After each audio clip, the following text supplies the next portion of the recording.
Night. Fog rolls over a ridge. The forest breathes slow, heavy, alive. A lone figure stands in the open field, rifle lowered, breath clouding in the cold air. He listens. No wind. No birds. Just silence, thick as a wall. Then 2 short beeps echo from his radio. Faint. Measured. He freezes. His watch ticks to ***19:7, ***. The ground under his boots trembles once, like something shifting far below. He whispers into the mic. Is greater than command. I think I found the source. Static answers him. Then, through the noise, a second voice. Not human. Calm. Precise. Is greater than Major Vance. We remember you. The radio goes dead. The light behind him flares blue. Cut to black. The forest doesn't echo like it used to. The sound gets swallowed deep, like something underneath is listening. New York, November 2015. A line of 6 hunters stepped into the oak timberland of Lily Pond State Forest. Gray skies, wet leaves, the smell of frost and gun oil. One of them, Tom Messick, 82, former paratrooper, Korean War veteran. Small frame, steady hands. He moved slower than the rest, but his senses were razor sharp. They had hunted this valley for decades. Same week, same ridge. A place they all called their corner of peace. At 10:30 that morning, the radio check came through. Charlie team, move to Point Delta. We'll hold on the line. Messick's voice crackled back calm, old school, clipped like military code. Then silence. The others spread out, 50 yards apart. No one saw him vanish. No scuffle, no shout. Not even a snapped twig. By noon, they regrouped. His seat pad was still there. Rifle leaning against a stump. Barrel clean. Safety on. When they called 911, it was already dark. Search and rescue arrived within hours. Then the state troopers. Then, strangely, the FBI. Helicopters circled through mist. Infrared scanners sweeping the forest. No heat signature. No body. Dogs caught scent for 100 yards. And stopped. They hit a wall, one handler said. Like the trail just ends. Locals talked about old mine shafts, cougars, even sudden heart failure. But the report noted no drag marks, no footprints, no trace of a fall. The man simply ceased to exist. Yet, on the second night, something odd happened. At 19:07 hours, every radio on site picked up a short pulse, 2 sharp beeps. Then static. The sheriff logged it as interference from nearby towers, except there were none for 20 miles. A technician recorded the pulse on a backup drive. He played it back in the command tent, a clean digital tone, perfectly timed, repeating. 2 beats. Pause. 2 beats again. One of the FBI agents froze. He recognized the pattern, a restricted code used in Cold War-era field comms. A protocol known as signal hollow. But that wasn't in the official report. The agent wrote it down on a slip of paper, folded it, and pocketed it. By day 3, temperatures dropped below freezing. The operation expanded 300 volunteers, drones, dogs, thermal cameras. The terrain gave nothing back. A week later, they found his glove. It was resting on a branch 7 feet above ground. Fingers pointing north. No blood, no torn fabric, just placed there. Nearby, a tree bore deep grooves. Straight down, like something heavy had slid along its bark. The forest was quiet. Too quiet. Tom's wife, Beverly, arrived at base camp. She refused to leave. She said her husband always carried a small silver compass, a gift from his unit in '53. Find that, she said, and you'll find him. They never did, but on the 6th night, a SAR volunteer swore the compass needle in his own hand began to spin uncontrollably. When he stepped outside the perimeter, it stopped. The report called it equipment malfunction. A retired ranger later admitted off record. We kept hearing it, a metal knock, echoing through the trees. Not woodpeckers. Not machinery. Always 3 taps, then gone. At first, they thought it was hallucination from fatigue. Until one morning, every motion sensor tripped at the same second, 19:07 again. The same minute the pulse first appeared. A pattern began to form. Every night. Same time. Same forest. 2 tones. 3 knocks. Then silence. Weeks turned to months. Snow buried the tracks, and Tom's case went cold. The FBI closed the file under presumed accidental body unrecovered, but one of the younger agents, Luke Heron, stayed behind after the final sweep. He believed something had been missed. Heron spent 3 nights camping near the last known location. He logged environmental readings every hour. Everything stayed normal until 1907. The recorder picked up faint static and a whisper so low it almost merged with wind. Go back. He left the forest the next morning and resigned 2 weeks later. 5 years later, his personal notes resurfaced in an online archive. The final entry read, "Signal hollow confirmed. Frequency, 142.22 megahertzes. Not man-made, not random." When cross-referenced with other missing hunter cases across the country, 5 incidents matched the same timestamp, 1907. Different states, different years, same pattern. What makes Tom Messick's case different isn't just the mystery. It's who he was. A paratrooper who jumped into zones with no return line. A man who taught marksmanship and survival. Someone who'd faced storms, jungles, and battlefields but disappeared sitting in a chair 50 yards from his friends. Years later, one of his hunting partners, Bill Strang, gave a rare interview. He sat in his truck, staring at the empty tree line. There was no panic, he said. No cry. Just absence. Like someone turned him off. When asked about the strange tone they'd heard on the radio, Bill shook his head. It wasn't just noise, he said. It was organized. Like it wanted us to know it was there. In 2017, a Freedom of Information request released partial logs from the FBI's field unit. One redacted paragraph referenced acoustic interference consistent with subterranean reflection, meaning the signal wasn't coming from the air.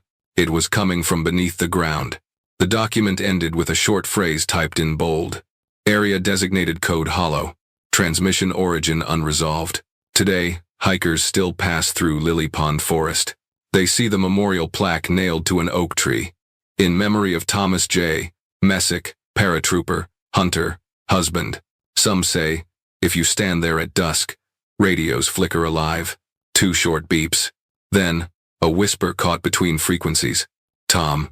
The forest doesn't echo anymore. It listens. And somewhere between the trees and the soil, something old keeps calling, waiting for another signal to answer back. Montana. Open skies. Cold air. The kind of silence that hums in your ears. Locals call the northern range the Bitter Plains, though nothing plain ever happens there. October 2019. Alvin, Al Webb, 68. Veteran hunter, former Army Ranger. He drove out with his son and grandson for a weekend elk trip. They set camp near Dry Creek Canyon, 30 miles from the nearest town. A perfect day, clear sun, crisp frost, wind low. Al checked his rifle, smiled, and said, "Won't be long. I'll circle back by noon." That was the last thing his family ever heard him say. He left camp with a small pack, GPS, and his favorite bolt-action Winchester. No coat heavy enough for the night, no tent, no food for more than 6 hours. By 1 p.m., he was gone. His grandson swore he saw Al near the ridge at 11:30. Then the old man stepped into the tree line and vanished. No sound, no movement, just wind brushing through pine needles. At first, they waited hunters get turned around all the time.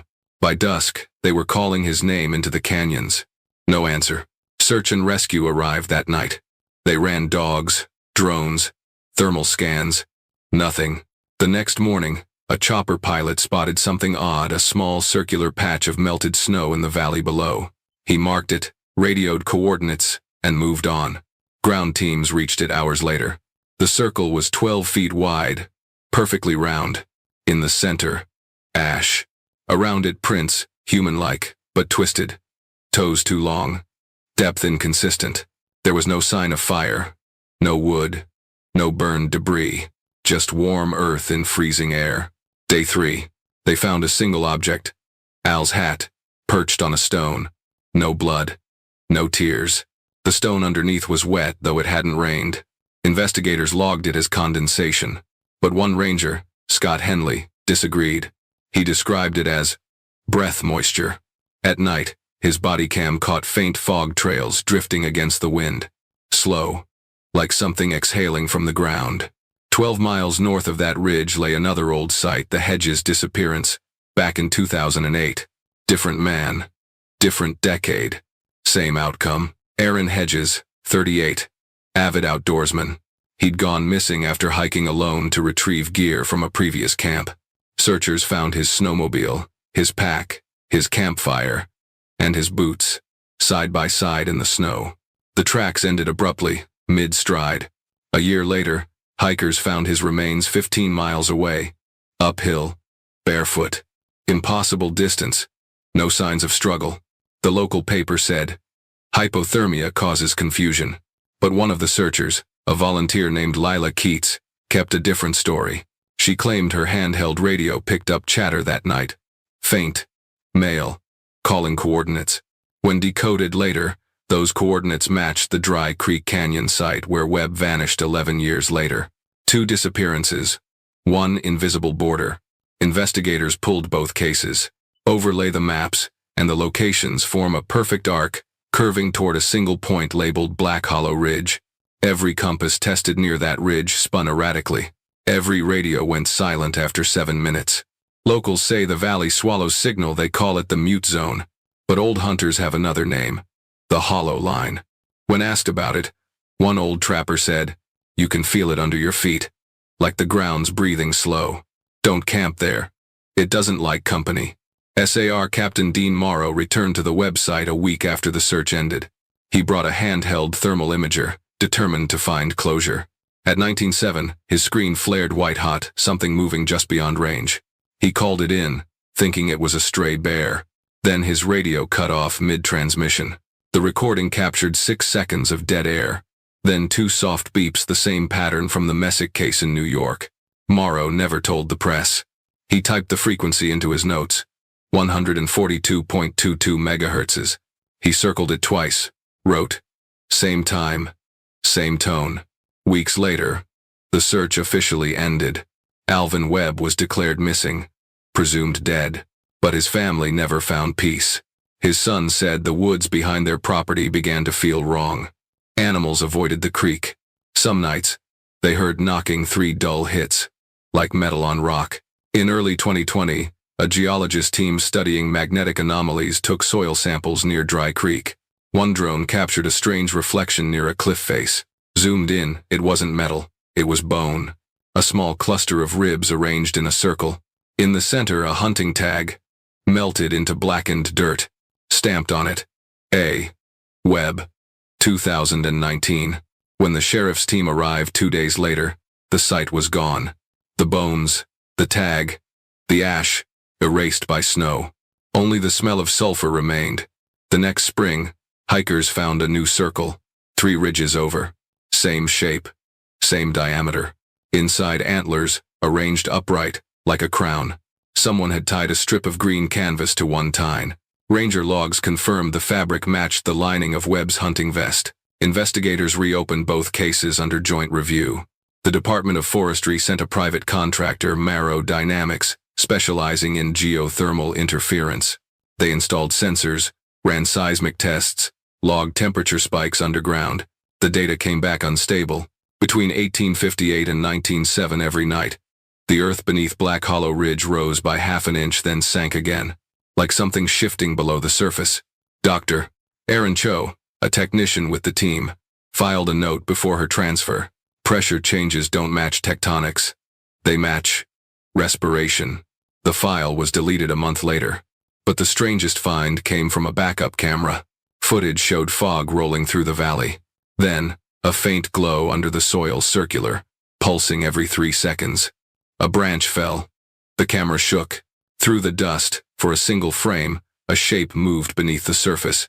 Tall, jointed, skeletal, folding like an insect's shadow. The frame burned into static. The timestamp read 19 hours, 7 minutes and 14 seconds. Locals don't talk about it now. Ranchers fence off the northern ridge. Road signs disappear overnight, replaced by spray-painted warnings. Stay out of the hollow.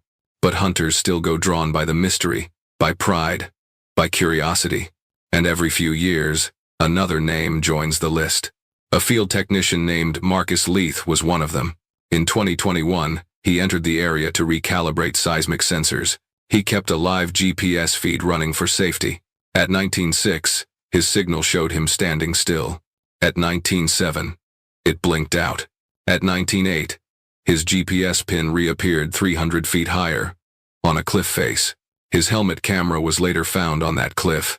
The last frame, fog, darkness, and a faint red light pulsing under the rocks. Then a whisper, "Leave." When the file was reviewed, analysts noted something buried deep in the audio layer. A pattern of static matching 142.22 MHz is the hollow frequency. Overlay it on the Messick and Webb recordings, and the pulses sync perfectly. Different states, different years, same code. The forest doesn't hide bodies anymore. It keeps them in patterns, circles, signals, echoes, and every year, when the frost returns to Black Hollow Ridge, you can feel the ground tighten like lungs filling before a breath. At exactly 19.7, the air hums again. 2 short beeps. Then, silence that feels alive. Snow drifted over the Wyoming plains, slow and silent. A rusted diner flickered under a dying neon sign. "Eat here." Inside, a man sat alone with a notebook and a small cassette recorder. Samuel Vance, retired major, U.S. Army Signal Corps. His voice low, deliberate, the tone of someone used to command. He pressed play. A thin, static pulse filled the booth. 2 beeps. Pause. 2 more. He closed his eyes, listening like he'd heard it before. Same pattern, same interval. That's not random. He'd seen strange frequencies before battlefield interference, coded bursts from old Cold War towers, but this had rhythm, like something alive was sending it back. Vance was no stranger to ghosts. He'd served 30 years tracing invisible signals through jungle, desert, sky. Now, at 65, he was chasing a frequency no one wanted to admit existed. The folder in front of him was thick redacted reports, missing person grids, hand-marked maps, names circled in black ink. Messick, Webb, Hedges, Crumrine, McKen. 5 hunters, 5 vanishings. Each site sat along the same fault line, Raventon Tectonic Range, an old geological scar stretching from New York to Montana.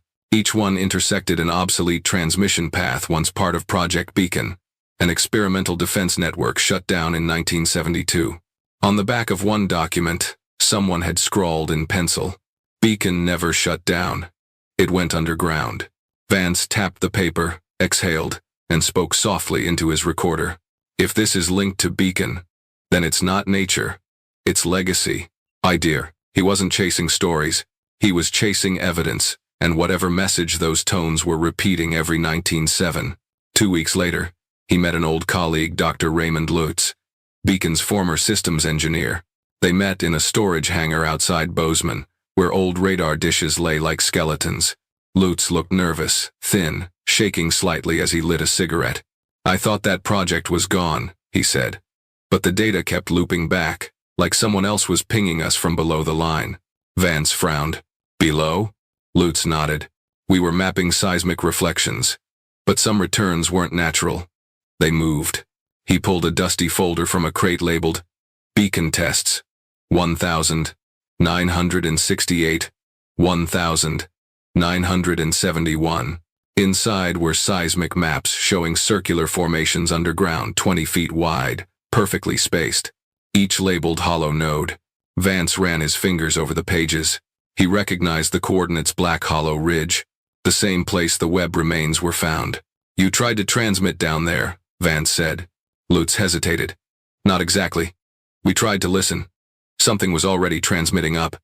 He took the file, thanked Lutz, and drove west before dawn. Outside, the wind howled against his windshield, carrying the hollow moan of open canyons. He tuned the truck radio to 142.22 MHz. Nothing. Then, faintly, 2 sharp beeps. He smiled grimly. Still breathing. By the time he reached Raventon County, clouds hung low, heavy with snow. He parked near an abandoned ranger post, one of Beacon's forgotten relay sites. The padlock was gone. Inside, the air smelled of dust and copper. Old generators lined the wall, each tagged with faded serial numbers. He followed a cable down to the basement. The signal grew stronger. At the lowest level, a circular hatch stood sealed in rust. Painted across it, Do not open code hollow. Vance pressed his ear to the metal. From the other side came faint knocking 3 taps. Slow. Deliberate. He whispered. Messick. He left the site before sunset and checked into a motel in town. That night, his phone buzzed with an unlisted text. A GPS pin, no message. He followed it the next morning. The pin led to a remote clearing east of the ridge. There, snow covered what looked like a burial mound, small, circular, too perfect. He brushed the surface and found bone fragments, cleaned and arranged in a spiral. At the center, a metal tag. Stamped. M. Vance. He froze. It wasn't his dog tag, but it was identical. Same issue year. Same blood type. He scanned the date, 1959. He hadn't joined until 1960. Someone or something had placed a version of him in the dirt. He returned to the motel. Pale. Silent. His camera footage showed something even stranger. Each time he replayed the clip of the mound, the bones shifted slightly closer together. By the 4th viewing, the spiral had tightened. He stopped watching. That evening, he met a local geologist, Dr. Marla Grant, who'd studied anomalies under Black Hollow. When Vance played her the recording of the tone, she paled. That's seismic feedback. But not from rock. From void space. Like something's moving through air pockets underground. She showed him a 3D scan of the valley's subsurface. Long tunnels branching from a single cavern nearly a mile deep. Each lined with mineral deposits, shaped like ribs. Vance leaned closer. They form a pattern. Like lungs. Grant nodded slowly. Or a throat. Argray. That night, the two set up equipment near the ridge frequency monitors, seismic mics, field recorders. At exactly 19:07, every device came alive. Static first, then beeps, then a low rumble like distant thunder rising from below. The ground trembled. Vance shouted over the noise. Cut power. Cut everything. Then it stopped. Absolute silence. Grant whispered. What was that? He answered softly. An open channel. The next morning, they found new tracks in the snow, human, barefoot, circling their camp. Each print perfectly identical, depth equal, stride too long, as if stamped by a single mold. Inside Grant's tent, her recorder had turned itself on at 19:07 again. The audio captured whispering, not English, not language. A wet, clicking tone between words. One line stood out, distorted but clear. We remember your name. Vance deleted the file. He knew what came next, containment. By week's end, he mailed all his notes and maps to a single address in Virginia. The Defense Signal Archives, marked classified material. Hollow frequency. Then he disappeared from every database. No forwarding address. No retirement records. Months later, a postal worker in Helena found a small package with no return label. Inside, a cassette tape, wrapped in brown paper. Written on it. For whoever keeps listening. The tape opens with wind. Then 2 beeps. Then Vance's voice, calm, steady. If you're hearing this, the line is still open. They're not echoes. They're memory. Every transmission carries a name, a pulse of whoever they took. Don't answer back. Whatever you send, it learns. The recording ends with a faint sound like breath against the microphone. Then 3 knocks. Slow, heavy, metallic. Tape clicks off. Authorities labeled it hoax material. The package was filed under miscellaneous evidence. Case hollow. But a month later, every receiver in the Defense Signal Archives logged a spontaneous transmission. 142.22 megahertzes. 19:07 hours. 2 beeps. Pause. Then a single word, low and broken. Vance. They traced the signal to a 50-mile radius under the Raventon Range. No power grid. No relay tower. No human presence. Just shifting air. One engineer wrote in his report, the transmission didn't travel through atmosphere. It resonated through stone. Since then, hikers near the ridge have claimed to hear a deep hum under their feet, rhythmic, timed like a heartbeat. Old-timers say that's the ground breathing again. You can stand there and feel it under your boots, slow, heavy, waiting. And when your watch hits 19:07, the forest falls silent. The air thickens, and 2 short beeps echo through the dark. Like someone, somewhere, still answering Major Samuel Vance. The report surfaced 3 months later. No author. No department seal. Just a black header stamped, Department of Defense, Hollow Ridge Incident. Inside, the first page read, Operation Code Hollow. Activation of Vance Protocol. Objective: isolate non-terrestrial frequency interference beneath Raventon Range. Everything else was redacted.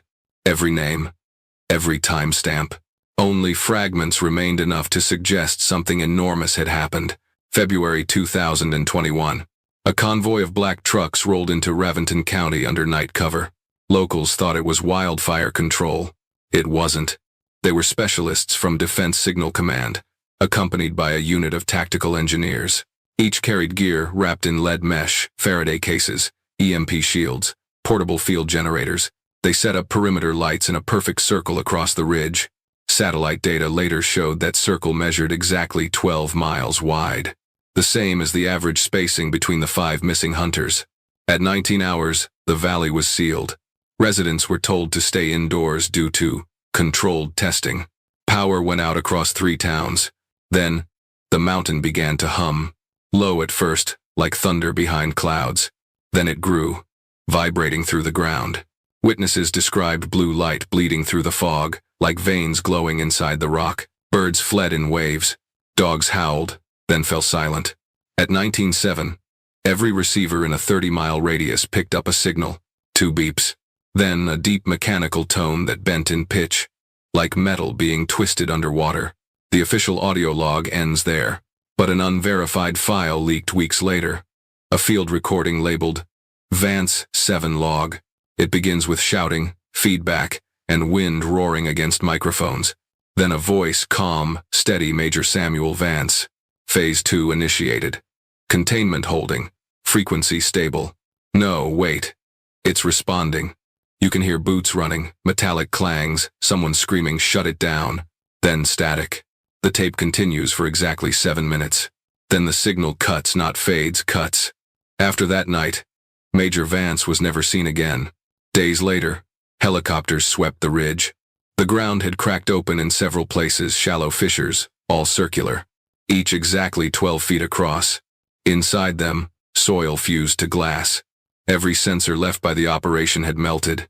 Every drone sent after crashed mid-flight. And the entire valley's magnetic field shifted half a degree permanently. 3 weeks later, the Department of Defense released a brief statement. Routine seismic calibration test conducted under authorized supervision. No hazard to the public. But classified documents told a different story. An internal memo from Defense Signal Command read, Subject continues to transmit. Pulse remains constant at 142.22 megahertzes. Origin not geological. Under action taken. A single line. Vance Protocol, active. That spring, a new training module appeared at Quantico.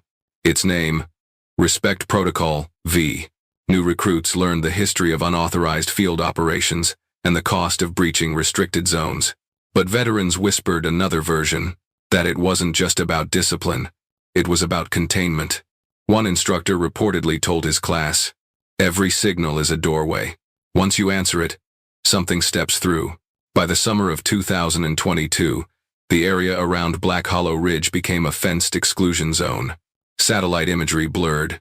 Maps replaced the valley with the term geological hazard. But truckers driving the night route said otherwise. They claimed the ridge still glowed faintly after dusk, blue veins in the rock, pulsing every few seconds. One driver swore he saw a figure standing in the light, tall, still, watching the convoy as it passed. When he looked again, it was gone. Meanwhile, internal transmissions continued to leak from the old beacon network. Frequencies thought to be dead suddenly came alive at night. The signal was always the same. 2 beeps. Then a deep, dragging breath through static. Engineers who analyzed it found a voice buried beneath the noise. A whisper stretched across layers of distortion. When slowed down, the voice formed words. Protocol acknowledged. And then, softly, almost human, Vance. The scientists at Fort Belvoir tried to jam the signal. They flooded the band with counterwave noise. For a few nights, it worked. But at 19:07 on the 3rd day, the interference stopped on its own. All equipment rebooted. On every monitor, a single phrase appeared in plain text. Do not silence what remembers. Then the lights flickered and stayed off for exactly 7 minutes. A month later, a maintenance worker at the base found a sealed envelope taped under a relay console. Inside was a small cassette labeled Hollow Ridge, Final Transmission. It contained only 6 words, spoken in a weary voice. It's not beneath us anymore. The tape self-erased after playback. At the same time, a local park ranger named Eli Foster reported something impossible. He was stationed at the outer perimeter, tasked with deterring hikers.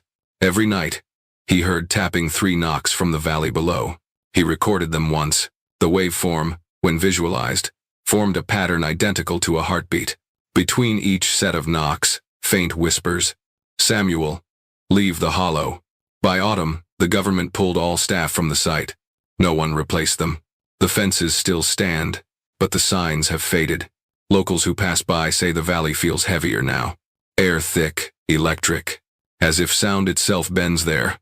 Farmers complain of dead radio zones, GPS errors, even livestock going missing for hours, only to reappear standing perfectly still, eyes glassy, facing the ridge.